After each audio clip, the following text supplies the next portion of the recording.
Bonjour, encore une fois, bienvenue sur Doctrine Apostolique, notre chaîne d'exploration de la parole de Dieu, et nous allons continuer l'exploration de cette précieuse parole du Seigneur et qui est de principes que nous sommes en train de découvrir. Le plus important, ce n'est pas juste de les découvrir, mais de les appliquer dans nos vies. Donc, là, la dernière fois, nous étions rendus là où Jacob est retourné maintenant,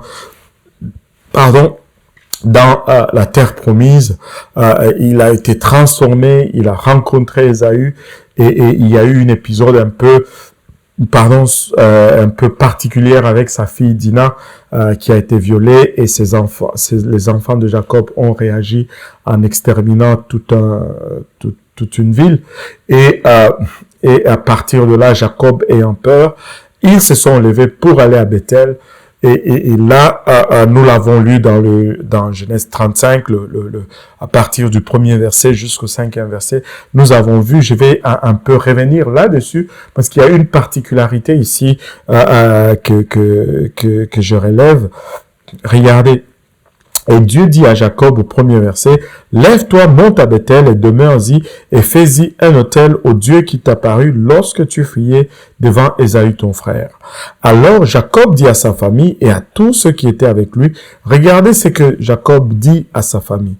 Il dit, « ôtez les dieux étrangers qui sont au milieu de vous, et purifiez-vous et changez de vêtements. » Une demande particulière. Il dit, quand il dit ôter les dieux étrangers, ça nous donne une indication, c'est que parmi les enfants de Jacob, parmi ses femmes et ses servantes, il y en avait qui ont amené leur croyance de leur terre, et ils ont un peu continué à avoir une certaine idolâtrie.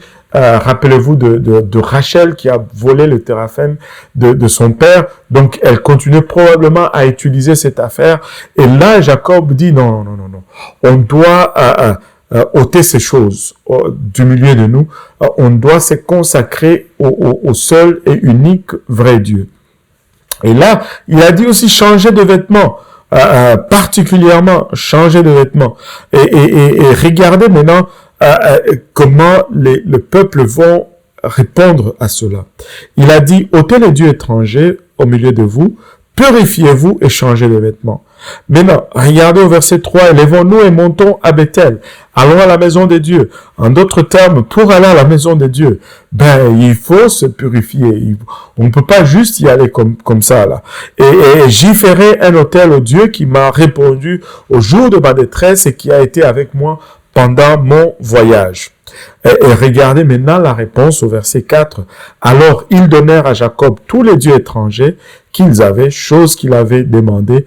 Mais remarquez ceci, et les anneaux qui étaient à leurs oreilles, et Jacob n'a jamais parlé des anneaux qui étaient à leurs oreilles, mais ils ont donné tout cela à Jacob. Ils ont compris ce que Jacob voulait dire. Et Jacob a pris toutes ces choses. Il ne les a pas gardées pour le retourner après avoir arrivé à Bethel, à tout son monde. Il a pris ces choses, il les a enfouies à quelque part où ces gens ne savaient pas, de sorte qu'ils ne pouvaient pas retourner pour reprendre ces choses. En d'autres termes, ils se sont débarrassés de leurs bijoux, ils se sont débarrassés de leurs idoles, ils se sont débarrassés de leurs pratiques idolâtres. Et leurs bijoux faisaient partir de leurs pratiques idolâtres. Et cela a suscité la crainte dans tous les gens qui étaient autour d'eux. La sanctification va susciter la crainte du monde vis-à-vis de nous. Et quand vous vous sanctifiez, la chose qui arrive en premier, c'est la persécution. Pourquoi on vous persécute? Parce qu'on vous craint. Alléluia. Et regardez ceci au verset 5. Ensuite, ils partirent et Dieu frappa de terreur les villes qui étaient autour d'eux et ils ne poursuivirent point le fils de Jacob. C'est-à-dire qu'ils planifiaient de le poursuivre. Mais quand ils ont vu leur attitude, ils ont dit, on ne fait rien ici. Et Jacob est arrivé à Luz qui était au pays de Canaan, et Luz qu'il a nommé Bethel, lui et tout le peuple. Souvenez-vous, c'est là où Dieu lui avait apparu lorsqu'il allait vers Laban, son oncle. Et là, il a bâti un autel et il appela ce lieu El Bethel, Dieu de Bethel, car c'est là que Dieu lui était apparu lorsqu'il fouillait devant son frère exactement. Et la Bible va nous dire que une des nourrices de Rebecca va mourir et elle va être ensevelie au-dessous de Bethel, sous le chêne qu'on appelle Alon Baku. Et là, Dieu est apparu encore à Jacob et il lui a rappelé il n'était plus Jacob. Au verset 10, il dit, « Tu ne seras plus appelé Jacob, mais Israël sera ton nom. » Et il lui donna le nom d'Israël. Et Dieu lui dit, « Je suis le Dieu Tout-Puissant, augmente et multiplie. » Et regardez, la bénédiction de Dieu lui est donnée, pas comme une bénédiction, mais comme un commandement. Dieu l'ordonne d'augmenter et de multiplier. Une nation, même une multitude de nations naîtront de toi, de rois sortiront des terrains.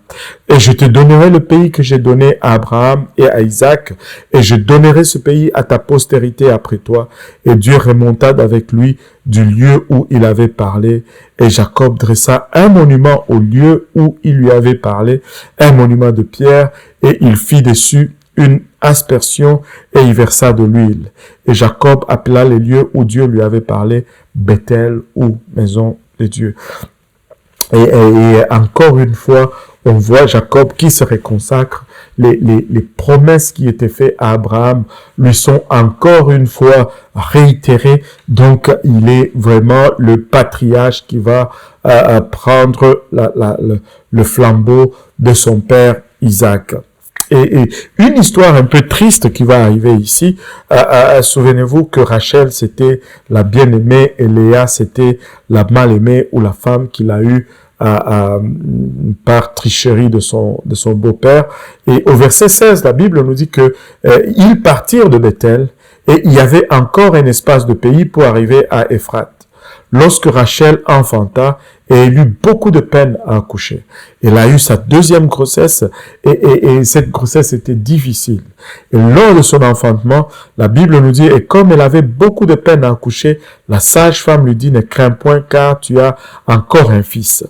Et comme elle rendait l'âme, elle était en train de mourir, elle était dans la douleur et elle est morte lors de l'enfantement de ce dernier fils qu'elle a eu avec Jacob, elle nomma l'enfant Benoni, qui signifie fils de ma douleur. Imaginez-vous un enfant qui est nommé fils de ma douleur. Mais son père n'a pas voulu cela. Son père a utilisé son droit de veto et il a changé le nom de l'enfant et il a plutôt appelé Benjamin, qui signifie fils de la droite. Il est parti de fils de ma douleur à fils de la droite. Et Rachel est morte là, elle a été ensevelie sur le chemin d'Ephrata, qui est en fait Bethléem. Et là, très significatif ici, très significatif, laissez-moi vous dire ceci, c'est très dangereux de nommer un enfant selon la douleur ou selon les circonstances. Jacob a refusé de faire cela. Il a nommé Benjamin fils de la droite. Il a changé le nom. Il n'a pas laissé la douleur de Rachel être l'influence dans la vie de cet enfant. Il a plutôt recherché la droite de Dieu pour être l'influence dans la vie de cet enfant. Nous devons savoir bien nommer l'enfant. Tu sais, un enfant est synonyme vraiment ici de tout ce que nous allons produire dans l'œuvre de Dieu. Mais si nous laissons les circonstances dicter ce que nous allons produire, nous n'allons pas produire grand-chose. Mais si nous laissons Dieu dicter ce que nous allons produire, ça change tout complètement. Et là, Jacob a dressé un monument sur la tombe de Rachel et La Bible nous dit que ces monuments subsistent même jusqu'à ce temps-là, aujourd'hui, pour le moment que tout ceci était en train d'être écrit. Et là, la Bible va nous conduire, nous allons aller avancer un peu, et la Bible va nous conduire, va commencer à faire une espèce de transition ici. On va commencer à transiter de Jacob au prochain personnage qui va prendre place comme personnage central dans notre exploration. Ça va être Joseph, le fils de Jacob. Jacob a eu des enfants de Léa, il a eu des enfants de Zilpa, il a eu des enfants de Bila, et il a eu également les enfants de Rachel. Mais Rachel, c'était sa bien-aimée, c'était l'amour de son cœur ou l'amour de sa jeunesse. Et il a eu seulement un enfant, il a eu 2 enfants avec Rachel. Et les 2 enfants, il les a eus dans la vieillesse, au fait. Et c'était tard dans la vieillesse qu'il a eu Joseph et par la suite Benjamin. Et quand Léa, plutôt Rachel, donnait naissance à Benjamin, comme nous l'avons vu, elle est décédée. Et une chose qui se passe souvent, nous pouvons l'observer même aujourd'hui, vous savez, la femme que tu aimes, les enfants qui vont naître de cette femme vont jouir aussi de l'amour que tu avais pour leur mère. Maintenant, si la maman décède, très souvent, l'amour qu'on avait pour la mère va être transféré sur les enfants et on va s'attacher encore davantage à ces enfants.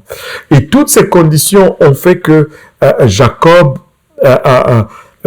aimait Joseph. Cela ne veut pas dire qu'il n'aimait pas ses autres fils, mais il avait un faible pour Joseph. Et dans chaque famille, tu verras qu'il y aura toujours un pour qui papa est faible, et un pour qui, un ou une bien sûr, pour qui maman sera faible. Et ça, c'est juste la nature humaine. Et c'est très simple de savoir pour qui papa est faible dans la maison. C'est très simple. Regardez-vous entre frères et sœurs. C'est lui que vous envoyez toujours pour demander une faveur et que vous êtes sûr que si lui va demander, alors papa va accepter. C'est celui-là le favori. C'est celui-là pour qui papa est faible. Et très souvent, on le sait tous dans notre subconscience, mais même si on ne veut pas des fois l'avouer, mais c'est la nature est comme ça. Va demander à papa si on peut sortir. Va demander à papa si on peut, je ne sais pas, peu importe, avoir le vélo ou la voiture. Va demander à papa l'argent. Et c'est lui qu'on envoie toujours. C'est parce qu'on sait que si lui va demander, on a un peu plus de chances d'avoir ce qu'on demande. Et c'est celui le favori ou celui pour qui le père est faible. La Bible nous dit, or Jacob, dans le chapitre 37, or Jacob demeura au pays où son père avait séjourné, au pays de Canaan. Voici l'histoire des descendants de Jacob. Joseph, âgé de 17 ans, paissait le troupeau avec ses frères, et il était jeune berger auprès des fils de Bila et auprès des fils de Zilpa, femme de son père. Et Joseph rapporta à leur père leur mauvais discours. Et tu sais, Joseph ne s'est pas aidé. Déjà, il était le favori de son père, mais en plus, c'était lui qui, lorsqu'il y avait un problème dehors, qui venait tout rapporter à son père. Oh, tel a fait ceci, tel a fait cela. Donc, ses frères ont commencé à l'avoir un peu en aversion. Et la Bible nous dit, or Israël aimait Jacob plus que tous ses autres fils, car c'était le fils de sa vieillesse, et il lui fit une robe de diverses couleurs. En plus, Joseph a eu les meilleurs vêtements de la part de son père. C'est comme si on lui achète, lui, les Tommy Hilfiger, mais à tous les autres, on achète des jeans 725 ou je ne sais pas, un peu dans ce sens. Et là, ses frères n'étaient pas contents. La Bible nous dit que mais ses frères, voyant que leur père l'aimait plus que tous ses frères, le haïssaient et ne pouvaient lui parler sans aigreur. Il y avait une relation tendue entre Joseph et ses frères. Et cela va être une source de problèmes. Mais ce sont ces problèmes que Dieu va utiliser par la suite pour faire de Joseph ce que Dieu avait planifié de faire. Et donc, si vous voulez savoir c'est quoi, rendez-vous lors de la prochaine diffusion. Aujourd'hui, on va arrêter ici, mais on va voir par la suite comment Joseph va s'en sortir dans cette situation et comment Dieu va utiliser au fait ces circonstances pour l'amener où il voulait l'amener. La vie de Joseph est pleine d'enseignements et donc la session prochaine, nous allons commencer Joseph. D'ici là, prenez soin de vous-même et soyez prudents, demeurez dans la parole du Seigneur, demeurez dans la prière et que le Seigneur vous bénisse et on se voit très bientôt. Au revoir.